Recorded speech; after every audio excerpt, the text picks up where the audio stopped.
Hey guys, it's Nicole. I'm back with another video, and this video is going to be about an iconic person who was married to someone for a very long time.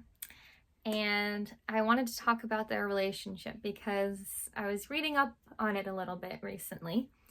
And I think it'll be interesting. So, Dolly Parton is just one of the most iconic performers, singers, songwriters that has ever existed in the history of this country. And I love her so much.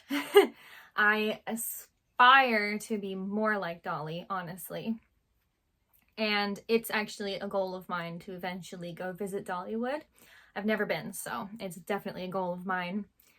And I knew she had been married, but I didn't know really anything about it because you don't see her out in public with her husband. So he recently passed, and I'm not going to make another video about another death, but his passing kind of brought all this, to light, and there have been articles about it. And so I was reading it and I was like, oh, this is like the sweetest couple story, and it's like a love story and it's so sweet.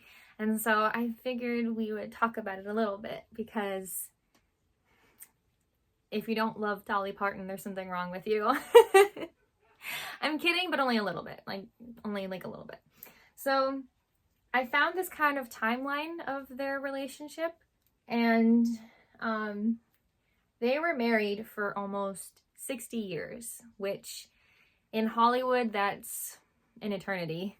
In general, it's also a very long time. There's a lot of marriages that don't even make it past 20 years. So the fact that they made it past, sorry, I feel like there's something in my eye. The fact that they made it past all of those decades, they were married for almost 60 years. 60, 6-0, that is a long time. We should take a look into their relationship. So they were married for almost 60 years. They actually met when she moved to Nashville in 1964. And she did that to start her music career. He was never into that scene. They just met. And here it actually says that, so she had graduated from high school, and then the day after, she moved to Nashville from her hometown of, and I looked up how to pronounce this, Sevierville. So it's honestly, you wouldn't guess to pronounce it that way, but I looked it up. So she moved to Nashville to pursue her singing career. And then that same day, she met Dean. Dean was her husband, outside the Wishy-Washy laundromat. That is the cutest little meet cute. Oh my god, it sounds like a love story. And then there's a quote from her, someone interviewed her about this in 1970 from a magazine or newspaper or news place called The Tennessean. And it says, I guess in the back of my mind, I was maybe flirting a little. So, but mainly I was just being friendly because I'd always been the kind of person who would speak back and smile, which I do sense that about her, and I love that about her. I love it because there's interviews that she did where they would ask her about obviously her marriage, and so there's some quotes. In 2022, she said, "We're the perfect partners. We both have a great sense of humor. We're able to solve any problem and any situation, making a joke about it and not letting it get too heavy. But we respect each other and we like each other. We lucked up, let's put it that way." And I love that. That's so true, I think, to anything in life, but I think especially to relationships. I think if you can keep your sense of humor about things, I think that really is a game changer, I mean, obviously there's certain issues that are more serious and certain things that, require a little bit more gravity about the situation. But I think a sense of humor and being able to laugh at most things is one of the most important things about life in general, and especially relationships. So I love that that's like thing, you know, about their relationship, how they've made it work as perfect partners, basically. This is a timeline from Us Weekly, by the way, and I will post it in the description. So they got married only a couple of years later in 1966. And it was a small ceremony, only attended by her mom, the preacher, and his wife. So there's only 3 other people in the room besides Dolly and Dean. It's so sweet here. This was a quote from her from Playboy in 1978. "I like the way he loves me, his understanding of me and the things I do, the way he lets me be free and lets me be me." Like, that is like so cute and so sweet. And I love hearing about relationships like that. Not even just in Hollywood, just in general. So he is a very attractive guy. Like, he is a good-looking guy. But he was never in the spotlight, and people would ask about him, and she would say he was just always like a homebody, and he was never that comfortable in the spotlight. And like, in fact, she actually kind of forced him to go with her to some event. I'm trying to find it here in this. I don't remember which event it was, but she kind of like, not forced him, but she rented him a tux and was like, "Come on, we're going." And he hated it the whole night, and he was like, "I love you and I love what you do, and I want you to do everything you need to do, but I don't want to be doing these things." Not these events. I think it was an award show that he went to with her. And yeah, here it is. She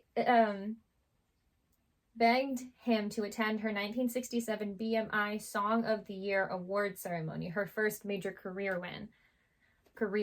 win. Career is already such a hard word, and then try saying a W word after that. Just try. "I rented him a tux and begged him to go, and oh, he was so uncomfortable the whole night. As soon as we hit the door, he started pulling off stuff. He said, 'Look, now I want you to do everything you want to do, and I wish you the best, but don't ever ask me to go to another one of these damn things, because I ain't going.' And he never did." And I kind of like that, because they obviously had something really special that worked for them. You know, it's not always super important to like be a couple in the way that the world thinks you should be a couple. Like, normally people would be like, "He's not going to your award ceremonies? Like, what kind of husband does that?" But clearly they had something that worked. And so I just think it's really, really cool. And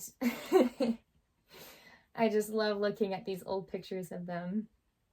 They're just so cool.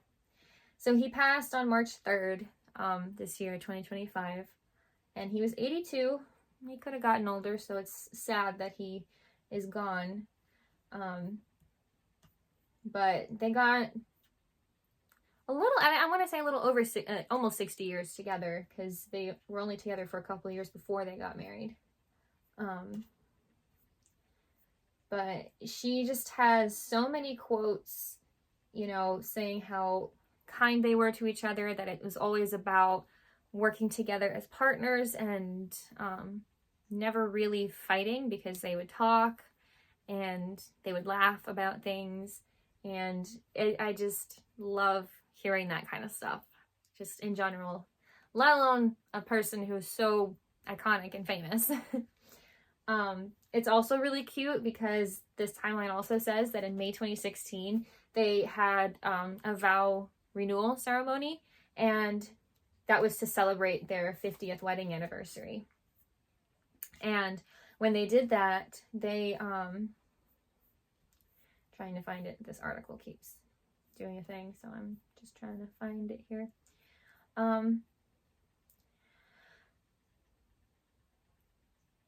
Okay, it doesn't really say where they did it, but when they renewed their vows, they commemorated the occasion by displaying their original wedding dress and suit in the Chasing Rainbows Museum at Dollywood. So whenever I get there, I will be looking at that. I will be going to that immediately and looking at it.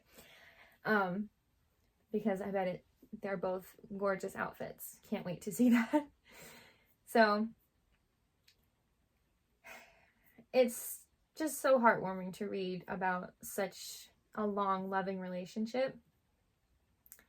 And there's songs that she wrote kind of relating to him, or at least inspired by him. And it's kind of sweet to know that there's some songs that were inspired by him. It kind of looks like Say Forever You'll Be Mine and Tomorrow Is Forever might have been inspired by him, because it says that she wrote them early in her marriage to him.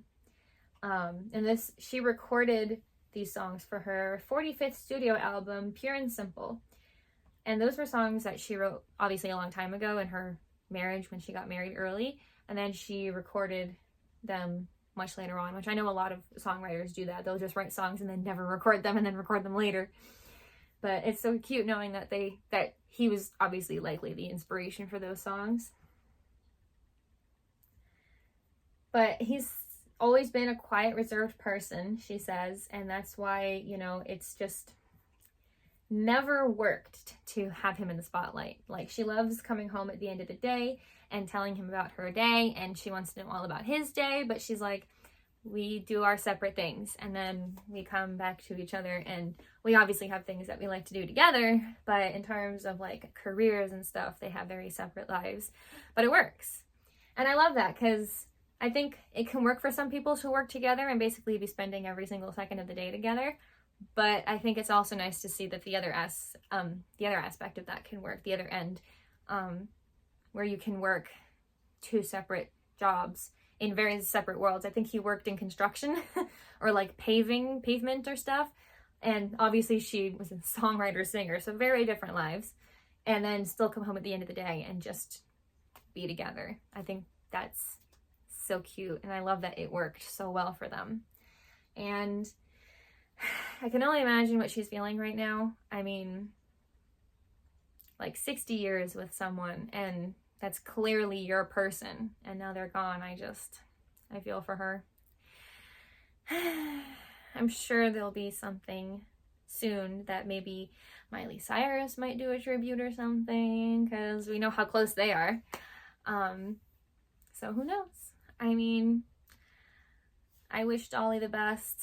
I feel so horrible that she has lost him now. But as they say, they're always watching over, so maybe it's not so terrible with that thought, at least.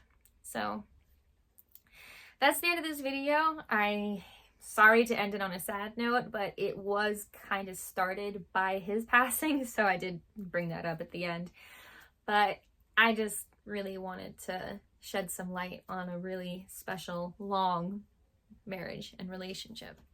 So thank you all so much for watching. This is such a dream of mine, to just make YouTube videos and have anyone watch. I mean, even if no one watches, honestly, because I just do this because I like it. I mean, I don't make money from this. I just like hearing myself talk. No, I like making these videos. I like talking about things that I'm passionate about.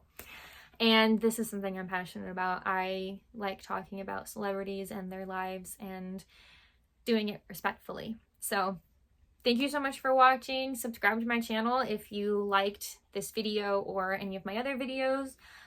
You'll get notified when I upload, which is usually Friday mornings. Hopefully more to be coming soon. Like this video if you enjoyed it. Comment if you feel bold enough to. Some people don't want to comment, and I understand. But share it if you really liked it. You know, maybe you have a friend that loves Dolly as much as I do. And they might like this video too. So thank you so much for watching, and I will see you all next week.